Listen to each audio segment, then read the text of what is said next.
টানা কয়েকটি মেয়াদ জাতীয় সংসদে বিরোধী দলের আসনে বসা জাতীয় পার্টি এবার নেই সংসদেই। আওয়ামী লীগ আমলে গৃহপালিত বিরোধী দলের স্বীকৃতি পাওয়া দলটি এবারের নির্বাচনে একটি আসনও পায়নি। এমনকি তাদের ঘাঁটি হিসেবে পরিচিত রংপুর বিভাগেও নেই কোনো জয়। কেন এমন ভরাডুবি? মাইনুল মারুফের প্রতিবেদনে বিস্তারিত। প্রথমেই আহ্বান জানাচ্ছি মাননীয় বিরোধী দলের নেতা জনাব গোলাম মোহাম্মদ কাদের। আওয়ামী লীগ সরকারের সময় তারা ছিল আনুষ্ঠানিক বিরোধী দল। এই পরিচয় একসময় জাতীয় রাজনীতিতে আলোচনায় টিকেছিল জাতীয় পার্টি, কিন্তু মাঠের রাজনীতি কিংবা জোরালো সরকার বিরোধী ভূমিকায় তাদের কখনোই দেখা যায়নি।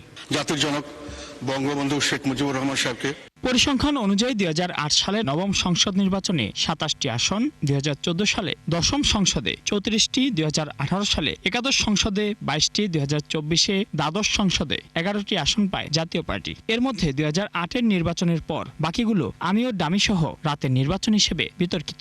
শিয়া বাটার ও ভিটামিন সমৃদ্ধ লিলি বিউটি সোপ, তারুণ্যময় উজ্জ্বল ত্বকের জন্য।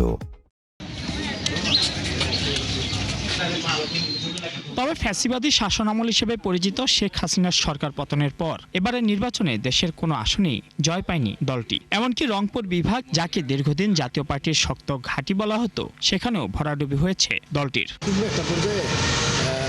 বিশ্লেষকদের মতে ফ্যাসিবাদের সহযোগী রাজনীতির অভিযোগ দলটির ভাবমূর্তি সংকট তৈরি করেছে। বিরোধী দলের আসনে থেকেও কার্যকর ভূমিকা না রাখায় এবার ভোটারদের আস্থায় প্রভাব ফেলেছে।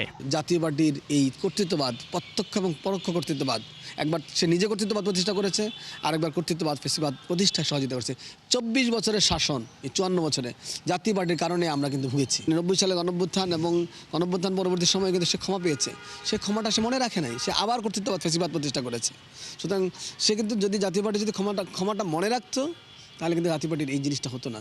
নিজেদের আসন হিসেবে পরিচিত উত্তরাঞ্চলেও কোথাও না জেতার পেছনে জাতীয় পার্টির জনগণের জন্য কাজ না করা ও ফ্যাসিবাদের দোসর পরিচিতি প্রধান কারণ বলে মনে করেন এই রাজনৈতিক বিশ্লেষক। উত্তরবঙ্গ তাদের মূল ঘাঁটি জাতীয় পার্টি, কিন্তু এই উত্তরবঙ্গের মানুষের আবেগ অনুভূতিকে ব্যবহার করে তারা বারে বারে ক্ষমতা এসছে, কিন্তু উত্তরবঙ্গের কোনো উন্নয়ন হয়নি, যে কারণে মানুষ আসলে তাকে উত্তরবঙ্গ থেকে প্রত্যাখ্যান করছে। কারণ এই মুহূর্তে রংপুর বিভাগ দারিদ্রতম বিভাগ, এই বিভাগের 8টি জেলার মধ্যে 5টি জেলা দারিদ্রতম।